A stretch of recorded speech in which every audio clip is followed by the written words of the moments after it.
What's going on, guys? Dave with Miracle Canine Training. We're out here with Bailey and Maya right now. Bailey and Maya are two American Bulldog mixes that are here for an evaluation today. These dogs have done a fairly extensive amount of training already. They have done a board and train already. These dogs have some dog aggression, dog reactivity issues. They're just very, very overly adrenalized dogs, and the owner's just having a hard time controlling them due to that. So what we're going to be looking at here is pretty much all the standard stuff we like to look at when we get a new dog in, particularly with reactive behaviors. We're going to look at, one, where is their obedience at? How compliant are they? How well do they understand what's being asked of them? We're going to be looking at where the leash walking is at, how intense the reactivity is. Is that reactivity coming from a place of restriction, right? And a lot of times when we're dealing with overly aroused dogs, that's the case. They don't understand the leash well enough. Or is it truly coming from a place of them wanting to do harm on other dogs, right? So where is their dog aggression at? So we're going to be taking them out on a walk here. We're going to be assessing where that's at. We're going to be doing some socialization. We're going to be taking a look at training tools. These dogs are fitted up with prong collars, e-collars already. They've done training with both of those tools here. So we're going to be taking a look at, are those tools even the right tools for the job with stuff like this? And I'll be kind of discussing how I go about deciding that with individual dogs. So what we're going to do is we're going to do a little bit of walking around here, a little bit of socialization, gauge where they're at, and then we'll start some training.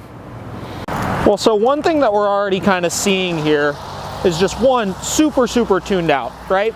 Now, I'm not saying that these dogs, don't have training or don't understand what the commands are, but we're seeing very clearly these are dogs that when they feel physical pressure, they tend to brace up a lot, right? I'm popping on these prong collars pretty hard, and all it's making them want to do is go forward more and more. And this is why I talk a lot about, one, the idea of the prong collar being an intermediate tool for a lot of dogs, right? So I don't use it to finish dogs because most dogs just don't care enough about it, right? Because they're used to feeling that physical restraint, whether it's through, a leash and collar, or a harness, or whatever it may be, and feeling that restraint, and it just meaning digging into it and getting towards things they want to get to, right? In addition to that, we're seeing with the e-collar here, let's come to a stop and look at this. So let's look at Bailey, for example, here, right? So this is a mini educator. This is an e-collar that I commonly use with 90% of dogs that I train with here.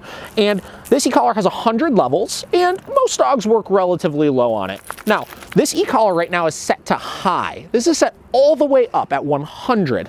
Watch this dog, and I'm gonna tap the button here. You ready? You see that response?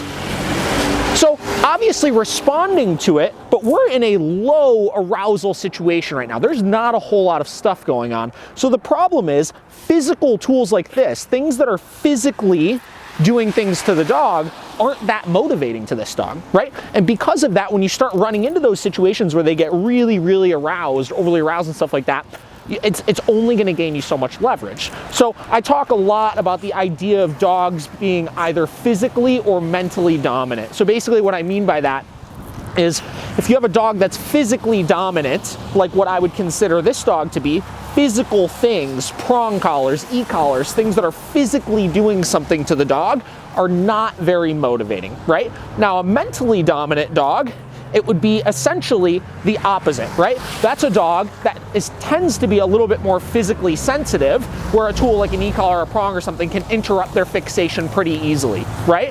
Now, when we're dealing with a physically dominant dog like this, a lot of times the only way to break that fixation, instead of doing something physical, you have to do something a little bit more psychological to them. So that's where I tend to like tools like pet correctors or bonkers or things like that a little bit more, because unfortunately, again, the physical things aren't working. So if you could startle them and tap into that psychological kind of effect a little bit more, you could tend to gain a lot more leverage. So again, these dogs aren't healing terribly with me. They're just very forward, right? Their attention isn't where it needs to be.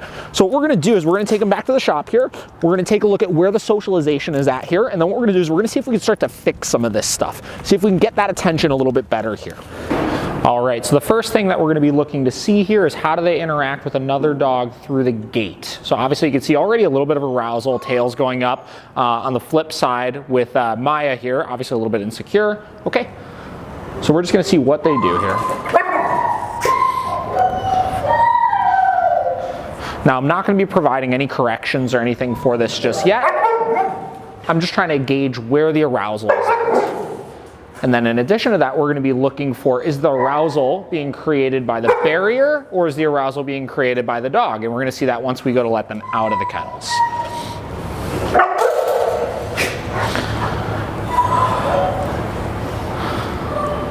And a lot of times when we're dealing with multi-dog households like this, they tend to assume one position or the other, right? So again, insecure, or maybe not confidence, but a little bit more proactive and reactive with the responses that we're seeing here.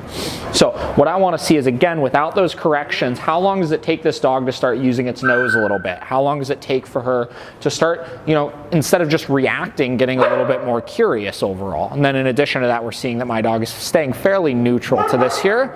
He's kind of staying away from some of the instability and stuff. That's normal. So I want to see how long does it take for him to start getting curious as well.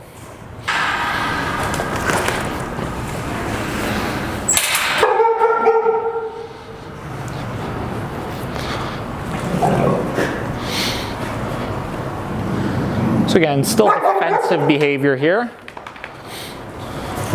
Just going to see what this turns into.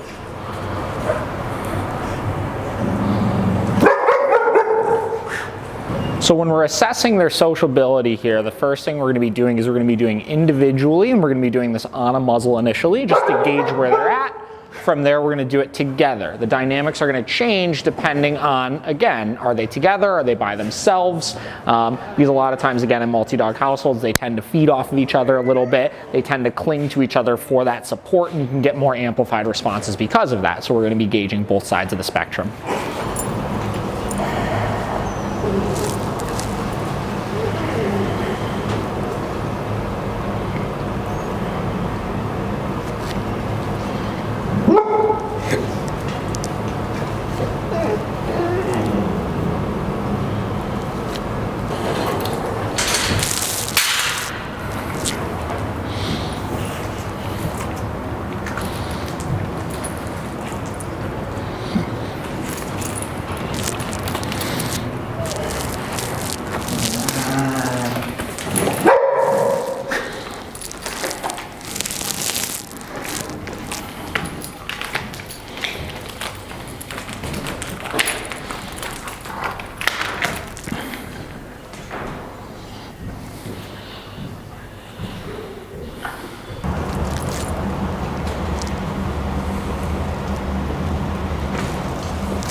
And we're already seeing a lot different of a dog out of the kennel versus in the kennel.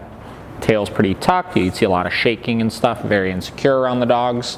So what we tend to see a lot of times as well is dogs that are under socialized will put up a big front initially when you first start, they first start seeing dogs, because their end goal is just keeping the other dogs away, right? If they put up a big scary front and do barking, lunging, growling, stuff like that, that tends to work in accomplishing that end goal.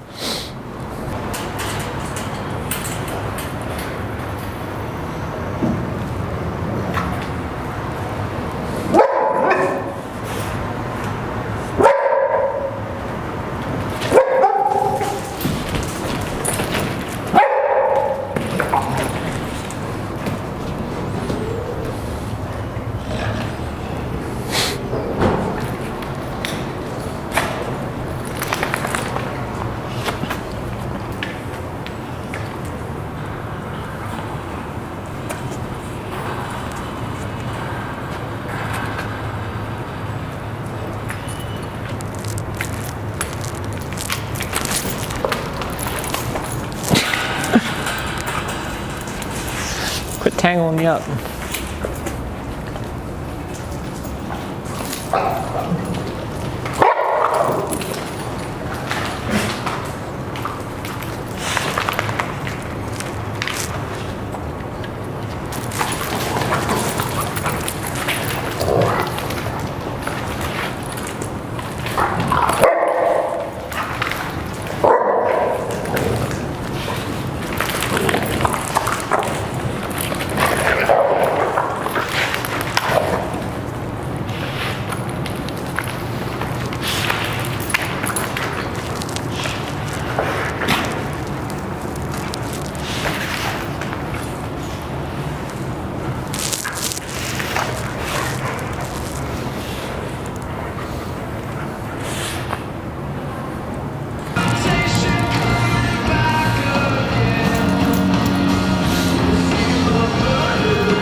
So a lot of times with dogs like this, the first step in kind of reintroducing them to other dogs is just getting them moving. Like you can see this dog, for example, is starting to move around and interact, and even a lot of that little, you know, commotion that we saw earlier was not aggression so much as them starting to kind of unlock a little bit. Certain dogs, when you've had a lot of training in the past and you've tried to micromanage a lot of these behaviors with things like downstays or place around triggers, it tends to make problems a little bit worse because it puts them in this position where they're locked up, right? They don't feel like they can move around. They don't feel like they could kind of interact in the way that they're intended to, right? So before I'm even looking for them to be playing and stuff, I'm just looking for this. I'm looking for this dog to loosen up and just start to feel comfortable enough moving around and checking things out and, you know, seeing what they do ultimately. And even the commotion earlier, there were definitely a couple of minor bite attempts. But the big thing is, we're going to see what happens here real quick. The big thing is I'm putting them in a position to be able to make a decision, right? And I'm putting them in a position to see how much commitment is there behind some of these bite attempts. In doing these bite attempts, does that help to loosen them up a little bit if there's not a whole lot of commitment behind them, right? And what we're seeing is that's almost exactly what's going on, right? This dog is shaking far less, her tail's in a little bit more neutral of a position. We're not seeing quite as much fluctuation in it when dogs come and interact with her, and ultimately they're getting more comfortable. So we're seeing very clearly here, again, a lot of the problem here is obviously under socialization. They're uncomfortable around other dogs, they're learning the reactivity tends to make them go away. But in addition to that, they're not truly dog aggressive. I think they're learning to be dog aggressive through likely a lot of the situations that they've been put in so far. This is all really good so far. Now the first thing that we're looking for here is, one, I stripped them of the prong collars. Now there's a very particular reason why I did that here.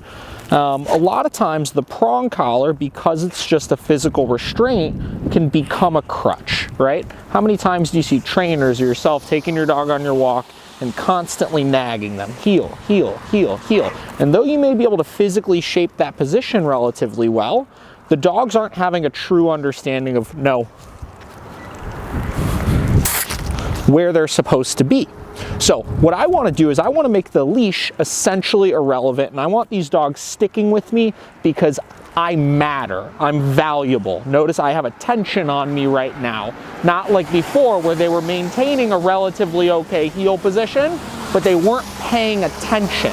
I need that attention on me to leverage when I see other distractions, when I see other things that are triggers on the walk. And I don't care about a heel right now. I'm staying completely loose on this leash. Again, I just care that these dogs care about me.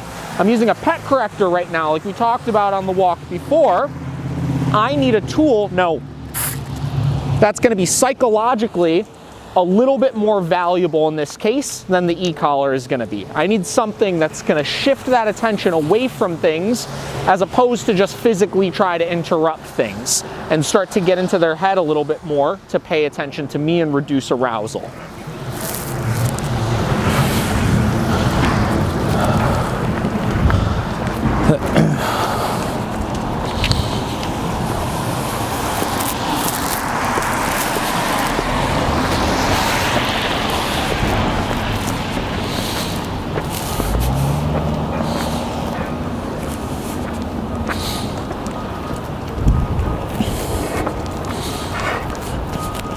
No.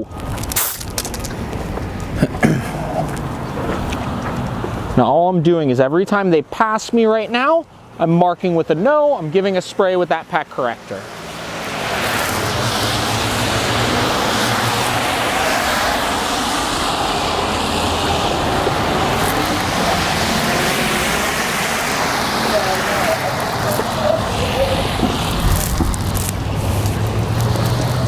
No.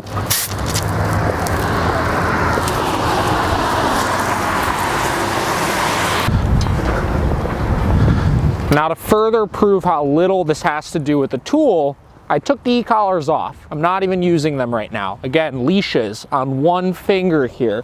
They're sticking behind me comfortably, not because of a tool, but because I am valuable. Now, can you accomplish this with an e-collar with certain dogs? Absolutely, I do it all the time. We're very big fans of e-collars here. But you have to understand the science behind why is that dog understanding that those corrections that you're giving, those consequences are coming from you as opposed to just a remote or just, you know, clicking a button or whatever it may be. This is the missing link with 90% of reactive dogs that I work with, is that there's too much attention on the tools, not enough attention on why is the dog doing it in the first place, and how do we work backwards to get them socialized and get them in a place where they feel comfortable and confident following you.